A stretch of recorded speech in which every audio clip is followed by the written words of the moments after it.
One post of a dog's photo in the Ring app starts outdoor cameras looking for a match. Search Party from Ring uses AI to help families find lost dogs. Since launch, more than a dog a day has been reunited with their family. Ring's recent Super Bowl ad and the Nancy Guthrie investigation are sparking questions about the privacy of our security video. They have some sort of belief, good faith belief that footage will be destroyed. For years, they've been used to help catch criminals, from suspected murderers to porch pirates. Most recently, spotting the person the FBI thinks abducted Nancy Guthrie. But how the feds got a hold of her Nest video has sparked some important questions. I don't think they should access it whenever they like.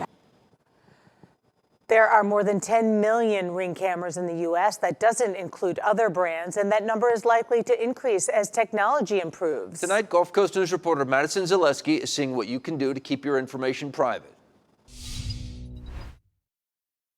Doorbell cameras are everywhere now, watching over our homes and our businesses. So we wanted to know, how easy is it for police or providers to access the footage outside of your home? So I spoke to the experts to find out where the line is really drawn. I love it because I get notifications when people are coming up to my front door or leaving packages, and I actually had a package go missing. It turned out it was the delivery driver taking it.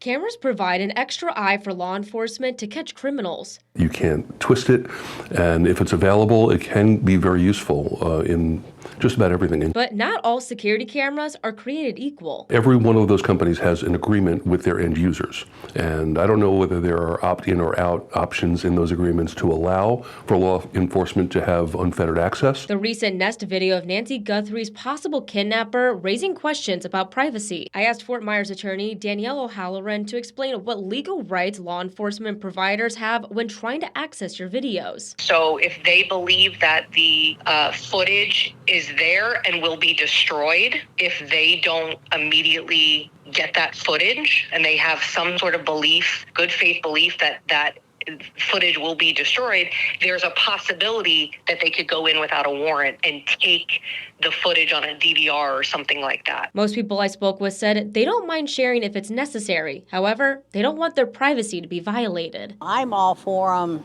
taking my data information if it's available, if they ask me for it. I wouldn't want somebody to knock on my door and say, I'm taking your camera, and disappear with it. But I'm all for it. That's why cybersecurity experts advise DoorCam users to know what type of surveillance is around your home and who will have access to it. Reporting for Myers, Madison Zaleski, Gulf Coast News.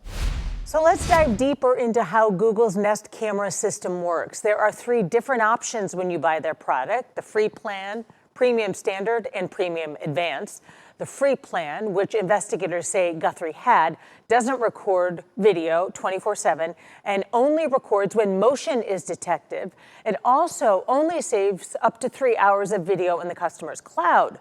Nightly News spoke with a former special agent with the FBI about how the agency got a hold of these video clips of the suspect even after they disappeared from the cloud. Between the data getting to the server and the camera, there's stops in between, and there's going to be pieces of that data possibly that could be recovered. And from what it appears here, that's exactly what the FBI did. The Sheriff's Department says it took time to get warrants to get the video from Google.